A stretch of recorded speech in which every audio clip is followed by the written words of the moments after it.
ঈদের আগেই ১৯তম শিক্ষক নিবন্ধনের বিজ্ঞপ্তি প্রকাশ করতে যাচ্ছে এনটিআরসিএ। সম্মানিত ভিউয়ার্স, আসসালামু আলাইকুম। আশা করি সকলে ভালো আছেন। ডিটি বাংলা নিউজ ইউটিউব চ্যানেলে আরও একটি নতুন ভিডিওতে স্বাগত জানাচ্ছি। ঈদের আগেই ১৯তম শিক্ষক নিবন্ধনের বিজ্ঞপ্তি প্রকাশ করতে যাচ্ছে এনটিআরসিএ।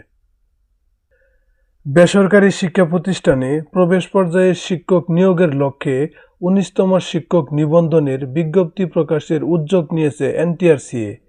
আসন্ন ঈদুল ফিতরের পূর্বেই এই বিজ্ঞপ্তি প্রকাশ করা যেতে পারে বলে জানা গেছে। ১৯তম শিক্ষক নিবন্ধনের বিজ্ঞপ্তি প্রকাশের জন্য চলতি সপ্তাহ থেকে শূন্যপদের তথ্য ই-রিকুইজিশন সংগ্রহ শুরু হবে।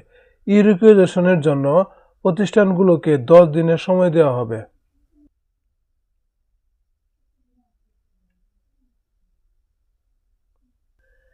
এরপর ঈদের আগেই ১৯তম নিবন্ধনের বিজ্ঞপ্তি প্রকাশ করা হবে।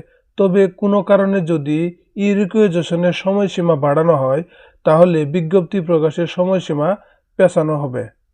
ভিডিওটি ভালো লাগলে লাইক, কমেন্ট ও শেয়ার করবেন।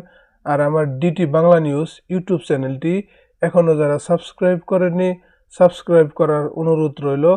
সকলে ভালো থাকবেন, সুস্থ থাকবেন। আসসালামু আলাইকুম।